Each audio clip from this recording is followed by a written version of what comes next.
And I think we're live. Let's just check. Let's just check here. Just check 1 second. Go live. Can somebody say hi? I don't know if we're quite live yet, are we? Well, what about if I say hi? Why don't you say hi? Yeah, go on. Hello? Anybody there? Come on, there's got to be somebody there. Otherwise, we're gonna go. Oh, don't you start, Benjo. Don't you start. What am I doing? I think we've done everything right. Let's just check. I might have been too quick off the... Oh, no, we're live. We're live. Righto. Rock and running. Rock and roll. I'm here with my very good friend, Cam Bagrie, who is part of the Essential Talent team. He's our man when it comes to the economy. Very, very experienced economist. Worked for ANZ as their chief economist for maybe 12 years, something like that. Does that sound right? Yeah, I was longer chief than that. in the hot seat for, I think, 11 and a half. Yeah. I spent about close to 20 years there all up. Started in 1999 under the old sort of National Bank, the horse. I've always remember the horse. You started at the National Bank, so John Anderson taught us, look after your staff because the staff looked after the customers. If the customers looked after, well, the shareholder's going to make money. And what seemed to go on across a lot of sectors over a few years is instead of being 1, 2, 3, it became 3, 2, 1. And it looks to me like we're sort of going back to 1, 2, 3. Really nice to see how some firms, and it was happening pre-COVID, but COVID's almost like it's been like a bit of an accelerant in regard to people starting to think about, look, we've got to get back to basics, and what's the epicenter of any business? Looking after your staff. For those of you who are just joining, I've got Cam Bagrie, best guy to speak to on the economy. In fact, he's the only guy in my books that I actually pump when it comes to the economy because he's great. So let's start off with we're both rugby nuts. In fact, you're a Highlanders man, and my younger sister, as I said, got her dream job working at Highlanders. She's their personal development manager. But I'm a Chiefs man to the day I die. It's just the way I am. But what do you think about us losing that? I mean, about the rugby championship? I mean, to be fair, and I'm interested in your thoughts here, but to be fair, I thought Jacinda's response, and you might disagree with me on this, was not too bad because there is always a lot of politics when it comes to this, but he sends and stuff. I mean, surely up to leading to an election, they would have been doing everything they possibly could to get that rugby. The rugby union came out, and he was pretty black and white in regard to there was a better, more flexible deal on the other side of the Tasman. So lo and behold, the other side of the Tasman sort of bagged the deal. And I sit there and I think about I don't know. New Zealand has got an awful lot sort of going for us. A lot of things we're doing aspirationally pretty well in regard to controlling COVID, this sort of stuff. But some of the final level execution, it's almost like, can we whack a few people over the head and drive a little bit of common sense into the decision making in regard to what goes on? But not good when you see some groups saying X, and then of course the chairman of the rugby union coming out and saying something completely different. So there's obviously a story there behind the scenes that'll come out over time.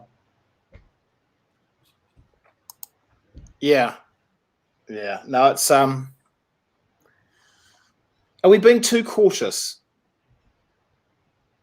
with this whole COVID thing, or can you not be too cautious? I don't know. Interesting. I guess another way of sort of thinking about this is that eradication versus containment.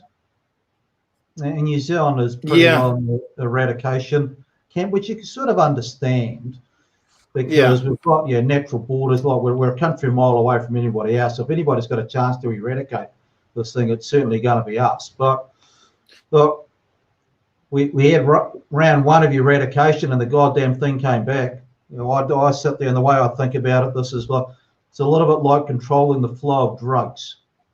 Yeah, do we really think we can eradicate drugs? And the answer is no. Why? Because through a common sense lens, there's always going to be a natural portion of the population that is going to be rule breakers. They're not going to abide by the rules. Yeah, so like it or not, I think containment is the ultimate strategy, but then it's a question of, what level of containment. It's going to be really interesting, this week, because we're going to get a glimpse on New Zealand's second quarter GDP. And the consensus is we're going to be down. Yeah. So they're opening the books up on Wednesday, aren't they? Is that right? That's the government. We're going to get GDP growth on, I think, Thursday. Yeah. But Australia, who didn't have the same sort of lockdown as us, they got away with a 7% fall in the June quarter. Now, 7% fall is not great. The biggest fall Australia's ever seen. But if you look at what we're seeing across a lot of other jurisdictions around the globe, there's something around 5 to 10 sort of seems to be the norm. Now, New Zealand went harder. So we faced a more brutal lockdown. So it looks like our fall in GDP is going to be in the 10 to 15% sort of camp. So we paid more of an upfront price to try to make sure that extermination worked. The problem is that it hasn't worked because the goddamn thing has come back. Yeah. So we'll just wait until we see the relativities. Look, but even Australia, if you look at it, New South Wales seems to be containing the things, so does Queensland, but then you've got Melbourne, then you've got Victoria. So even within Australia, one size is not fitting all in regard to what's going on. But I think you've covered this off before as well, is that, yes, of course, our first priority is to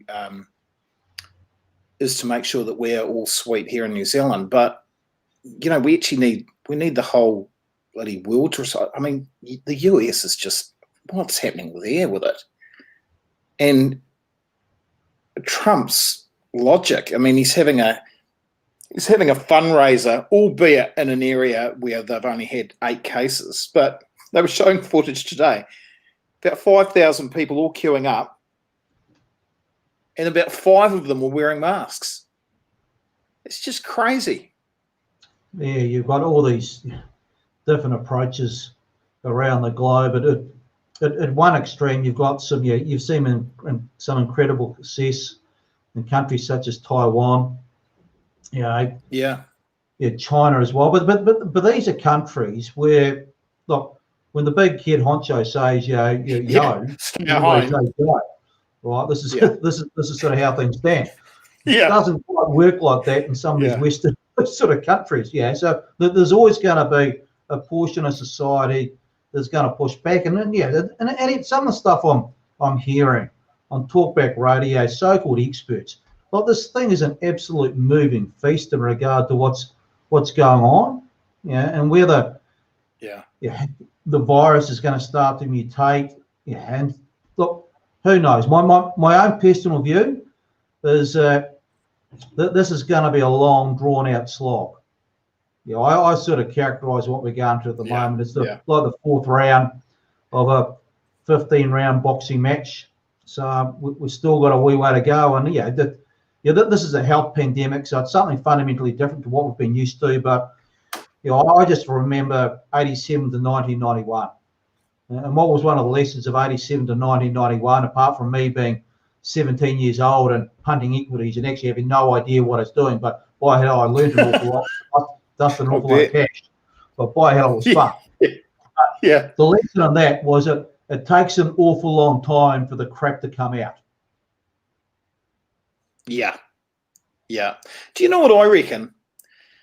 I'm someone that spends way too much time on social media, and yet I've actually built my little business on social media. I got a lot of, basically all the speakers, I connected through social media and so forth, and so I start to get a good feel for what's sort of happening out there. And man, there's a lot of people on edge at the moment over just, it's like they want to pick a fight over just nothing. And I can just sense it out there, because social media, surely, whether people like it or not, is a bit of a reflection on people in general of what's happening out there. And now that social media has been around for a long time, in the beginning, people were very cautious and very guarded what they say. And now they kind of let their guard down a little bit and they just say whatever's coming out of their head, as they should. But it's just, I've just noticed it in the last couple of weeks. A lot of people, you can just sense that there's just, people are just feeling a little bit on edge, I reckon. Yeah, Sean, it's a really good point. There's a whole lot of different things that are obviously going on. But look, obviously one of them is that, look, the lockdown keeps on continuing. Yeah. And of course, everybody's looking toward Monday in regard to, are they going to sort of, are we going to be sort of good to go by what do you think on Wednesday? And my suspicion is the answer is probably no in regard to Auckland. I think they'll probably push it out for another half a week to a week. Yeah, my personal view is that the rest of New Zealand is definitely good to go. Look, the South Island, you drop them down to a 1.5. A few additional sort of rules in place, but it seems like the rest of the country is paying one hellish of a price in regard to what's going on up in Auckland. But of course, what we're seeing is that, ideally you'd like to see a whole lot of zero numbers.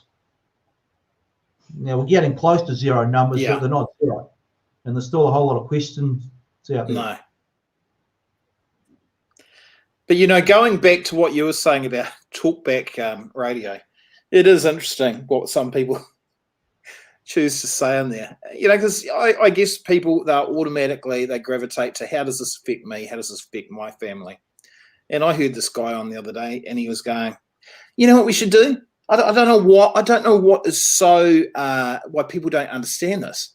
Why don't we just stay in 2.5 and we'll see, for the next 12, 24 months, let's get it out of here, let's eradicate it, and let's just stay there for a couple of years until we've got the vaccine. It's all sorted. I mean, it's just not a problem. I'm thinking to myself, that's okay for you, pal. That's great. But you know what? Myself and a lot of other people, we need to be in level 1. Yes, there are different things that we can do. But, my business certainly comes under pressure when we're not in level 1. We've got to look at alternatives. Although we just talked about this before. Sorry to go off subject a little bit. It's interesting that, I've had a really good month this month. And it's what you said, or we have, the company, Central Talent. It's interesting what you said at the start of us chatting about this. I think people are genuinely looking out for their people. So, I've had a large company towards the end of last week say, we want someone to talk about mental health. We want someone to talk about nutrition. In fact, they've got 2 speakers on mental health and well-being. So people are realizing they have to do that. They can't just sit back and go, well, we can't keep them alive, so we're not going to do anything to look after our people. We've just got to. But anyway, going off a little bit. There's a whole lot of different variants to that, Sean, right? Yeah, because of the danger is, if you read the newspaper every day, you'd wrap yourselves in cotton wool and you wouldn't want to come out of your cave in regard to what's going on. And this is sort of, economists sort of, in fancy economic lingo, we sort of talk about what's called the income effect, right? When you take a bit of an income hit, right, well, things are not great. So you tend to focus on the glass is half empty. Yeah, but what we also know is that there's this effect out there, which we call the substitution effect. And the substitution effect is that people do not stand still. For every action, there's going to be a reaction on the other side. So I'll give you some examples, right? Now, because New Zealanders could not travel overseas up to Europe, Australia, Fiji, that sort of stuff over winter, and we're not going to be doing that for a while, lo and behold, there's a bit of money in people's pockets. What does it do? They're out there blowing their loot. They're spending the dosh on something else. Spa pools, curtains, renovating the kitchens. That's what's called the substitution effect. Is that there's always going to be opportunities out of any market if you start to get people thinking strategically about what's sort of going on. So firms need to know there's people out there. It doesn't matter whether you look at it politically, whether you look at it economically, whether you look at it health-wise. People are goddamn nervous. They're starting to think about what the hell is going on here. And it's a question of sort of think we are taking, there's a good old dose of reality that needs to come through. But you want to give people a little bit of hope. There's going to be some good stuff out of this on the other side. My personal view of this is, and I'm pretty nervous, I'm pretty bearish about where we're going to go. It's going to be tough. Yeah, but I think New Zealand sits at a pretty delicate juncture. We've got to sort of ask the question, are we going to be a tiger or are we going to be a tabby? Or a what? A tiger or a tabby? A tiger or a what? Or a tabby, little cat. Right? Yeah, we've got the real opportunity, I think, to crank things up and make some real wholesale changes. I saw an article in the newspaper the other day, which was bang on the mark by one journalist, just said there's actually no political party out there at the moment that looks like they're really prepared to shake things up and really give us a firm plan on the other side. The whole transformation stuff. That's true. Is not actually there. But if you sit there, you think about, look, we've got a whole lot of problems across New Zealand, a whole lot of issues. You look about, how many bloody councils we've got, how many lines companies across the electricity sector. There's all these issues we've got. But we could make some real big material changes. My personal view is that if we don't make those changes in the next 3 years, kiss goodbye, we'll never make them.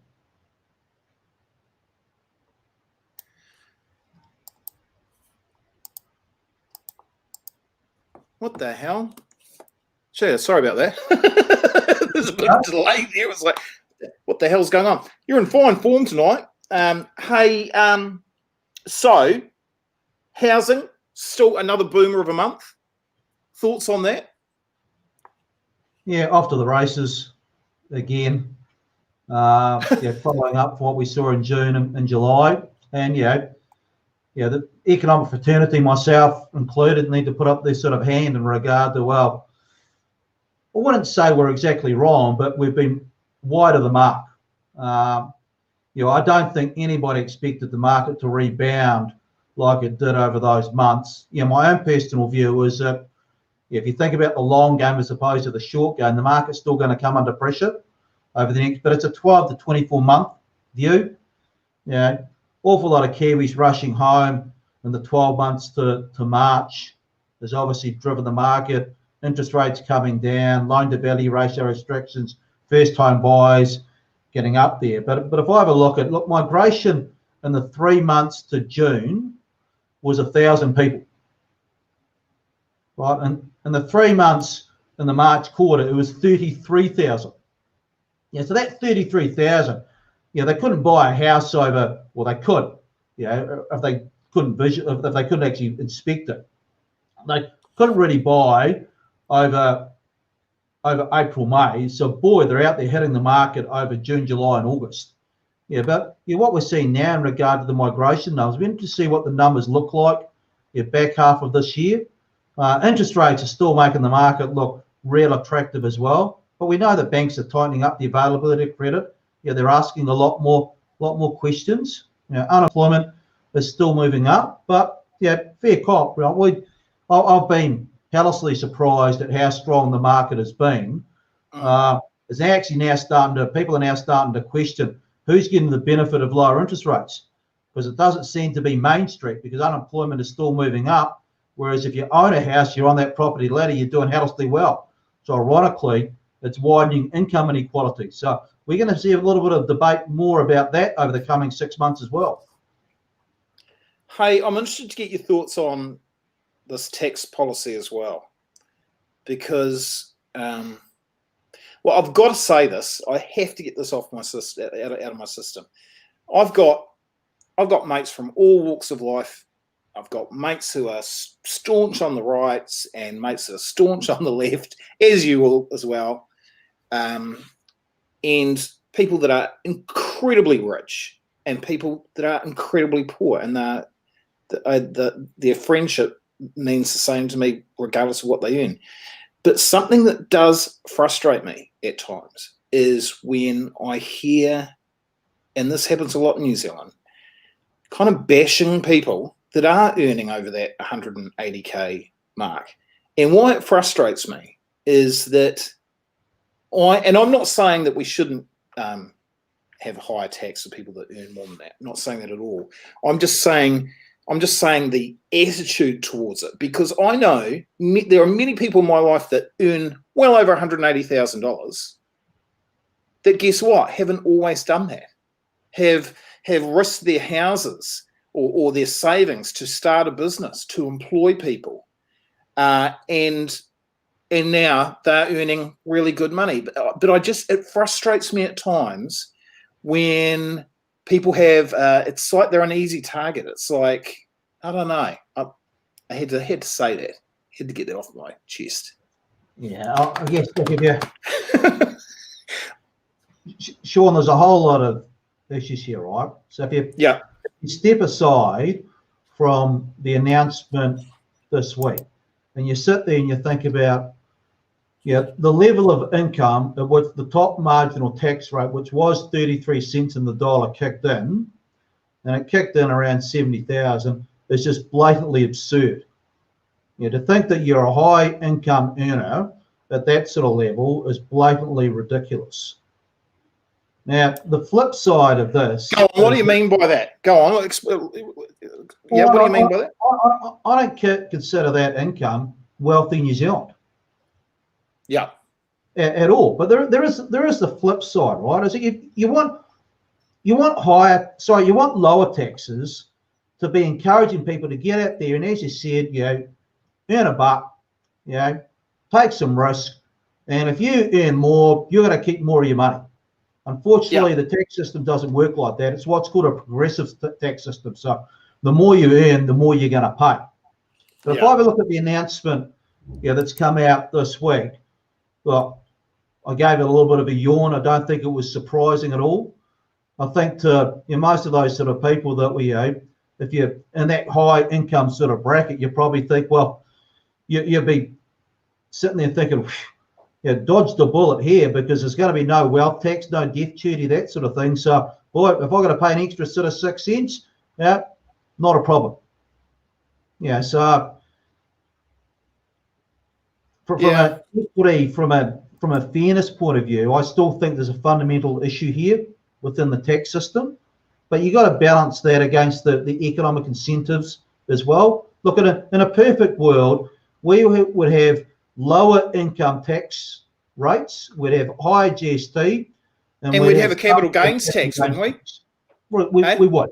But we would. I'll tell you this. Sorry to interrupt, but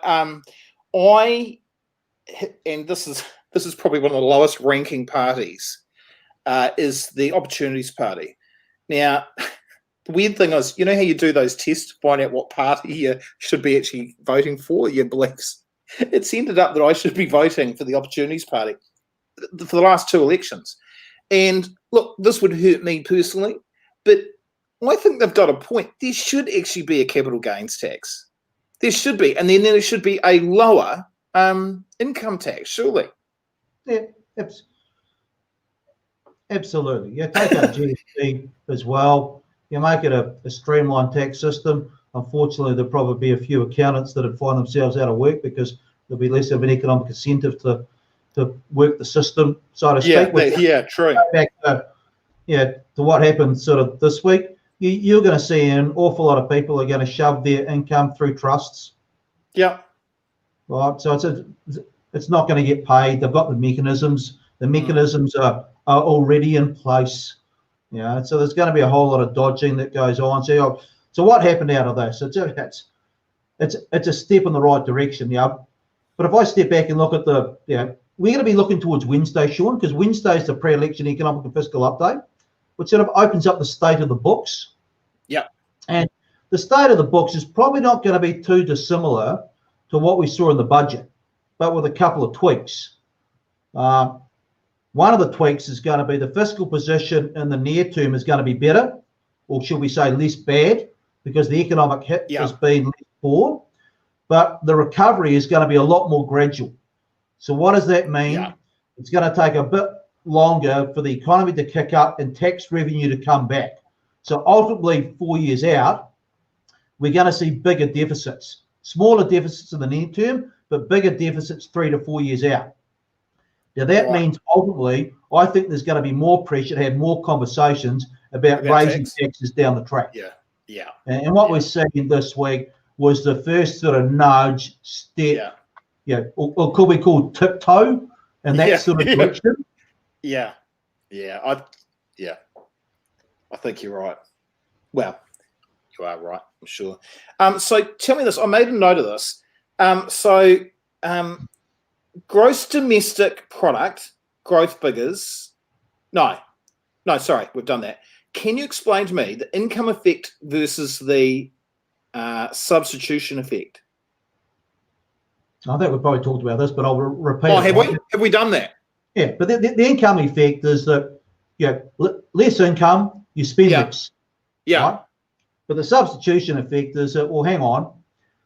If you take a bit of a hit on income over here, you might reallocate your spending. And I gave the example about, if you're not spending money overseas, you lose somewhere else. Yes. And the issue for a whole lot of firms is to start to think about, how can we suck up some of the substitution effect and make sure that money comes in our direction? Yes, you're right. Now, why have we covered this about why are we hoarding so much money in the bank? $29 billion since the start of the year. Yeah, it's interesting, Sean, right? Because the way monetary policy, lower interest rates are supposed to work is that lower interest rates are supposed to get people out there spending the money. Get out there and invest, buy a house, spend today as opposed to save for tomorrow. What have we seen? The complete reverse. We've actually seen bank deposits go up by $29 billion since the start of the year, and bank credit has been nowhere near as strong as that. So there'll be a few reasons for that. I think the government wage subsidy, people have managed to put a little bit of that money away, a little bit of people returning from overseas, so they're piling money into a New Zealand bank account. But I think there's two main reasons here as to why we've seen bank deposits go up. One is uncertainty.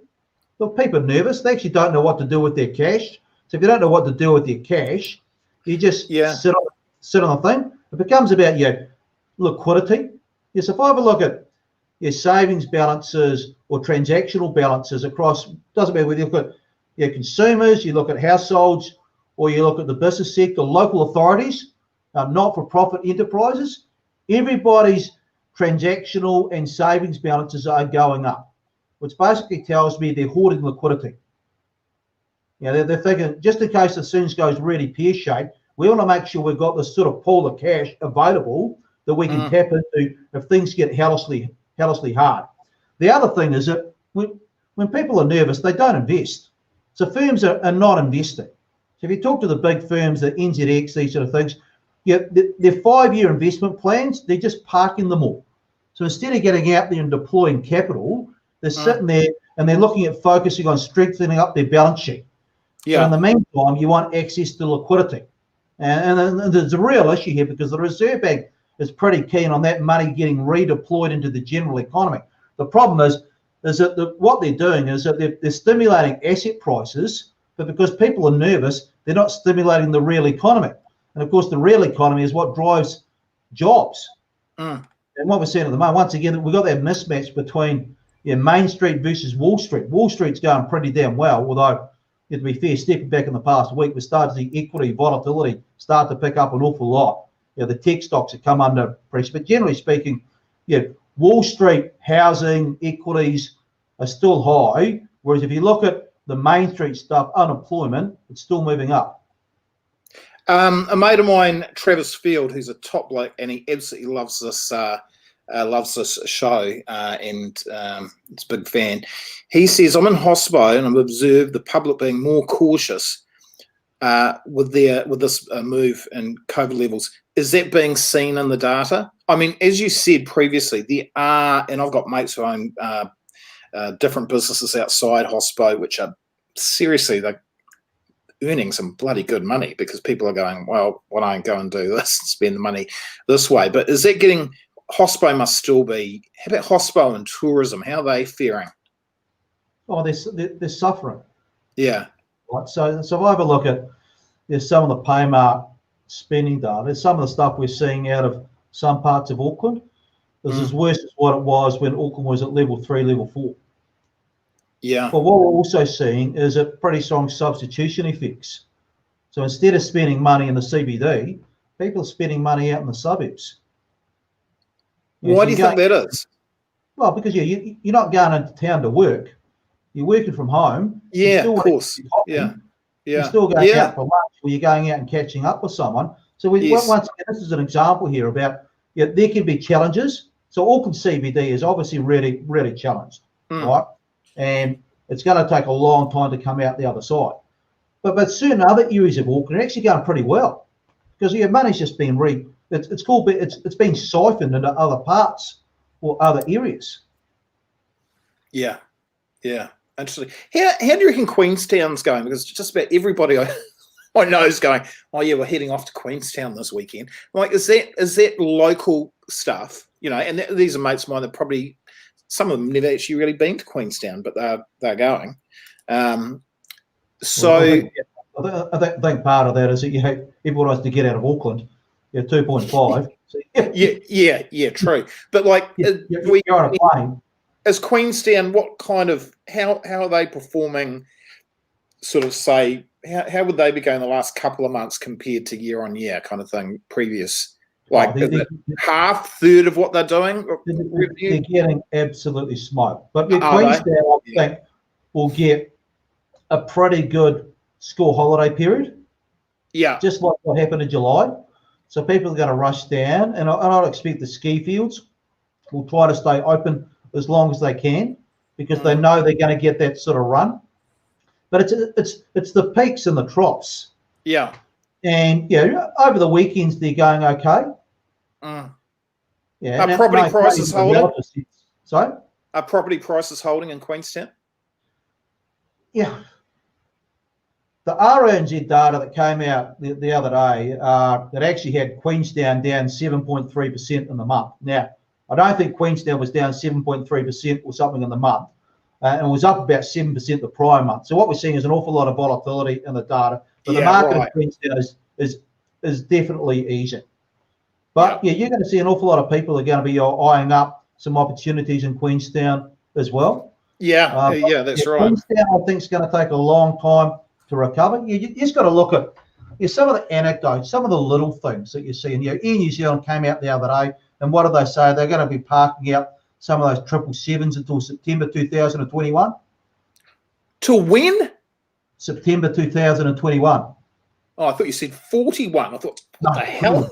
But that's just an illustration. Just everything is about pushing things back a little bit. Yeah. Hey, you've taken up. What does that mean? People just got to reorientate and go after that local-based tourism dog. Hey, you've been very generous with your time tonight, as always. And the Warriors are starting at, is it 8 o'clock? Oh, bingo. It's a big game too. Are they still in with a chance of the finals? Yeah. And I'll tell you what, if they make it, it should be movie material. Given what they've had to go through. I'll tell you what, I'm a fair weather friend when it comes to the Warriors. I sort of jump on the bandwagon when they're, going good, and if they're not going good, I just don't even bother watching them. But I'll tell you what, they're showing a lot of ticker. So I'll let you go and watch that. Have a bloody good week. I'm going to stay on the line, just tell people a little bit more about what they can do with you, and I'll talk to you soon. Thank you, mate, and all the best. Thanks for your time, sir. See you later. That's the great Cam Bagrie. Oh, banjo on cue. So here's how it works with Cam. Is that you don't think of it as, we're going to get someone and to talk to our company and it's all going to be doom and gloom about the economy, because my company is not about doom and gloom. We're about being very, very positive from what we do. But you also need to know what the truth is and where the opportunities are in the world. So what you can do with Cam, for example, is you could have him on a virtual call, and he will do some work on your particular industry and your particular region, right? So he can go, right, this is what the data is showing us. This is where the opportunities might be for you. Or he can come to your place and he can do a presentation to your staff live doing that. And what you do is you book a fee, which is a very reasonable fee for the day, and he's yours for the whole day. So how could you structure that? And for basically the normal fee that you would pay for a speaker doing an hour. So it's pretty good going. So you get him along for the day. He talks to your staff, right? And he says, okay, here's where the opportunities are. And he's customized something for your industry. Then you bring in some clients later on, and he'll do a presentation to them. Your clients will be going, great. Then later on, you could have a very special group of clients, maybe 6 or 7, and he can sit down and have a real personal chat with them. So you just pay the one fee for the day. He's yours, and everybody's happy. And he's just a great guy as well. He's a really positive person. So don't think of it as, oh, well, that's hardly going to motivate people. And it's not, with these things, it's not always about motivation, rah, rah, rah. It's about information. It's about helping people, hey, here's where the opportunities are. So if you're interested, message me, email me, go to our website, essentialtalent.co.nz, and I'll explain more on how you can use Cam Bagrie. Now, just briefly before I go, we have got some really exciting new speakers on board, and we've got more and more people joining us every day, obviously. So Steve Hansen, previous All Blacks coach, Razor Robertson, Crusaders coach, Nigel Ladder, wow, what a guy. And we got him on board, and we've got quite a few gigs booked for him already, virtual as well, and for New Zealand and the Australian markets. It's banjo in the background. Nutritionist Claire Turnbull. So we've got her on as well, and it's a real honour to have her on board. So we're constantly updating our website, constantly looking at different ways that we can help you. And, you know, I'm always upfront and honest about how we're going. We've had some really challenging times, obviously, with COVID. But this month has been, you know, one of the biggest months actually in the history of our business. In fact, it's well on track to be the biggest month in our business. And I don't say that to skite or anything like that at all, because I've still got overdrafts to pay off, obviously, but for the really tough times. But I guess what I'm saying is that people are looking to look after their staff. You've got to. You can't just go. You can't just look at it as, hey, this is a huge expense. We just can't afford that right now. You can't. They're your people. And if you invest a little bit of money on mental health week's coming up in September, coming up very shortly, obviously, on nutrition, on ways that they can be more resilient, on the economy and where there are some opportunities, on some sales training, you can take that small investment and actually help grow your business. And you can still flourish in these challenging times, believe me. And your people are going to feel better. They're going to feel appreciated. They're going to be healthier, and you're going to be in better shape. Obviously, also we have got. You have to start thinking about your end of year thing. Okay, what are we going to do there?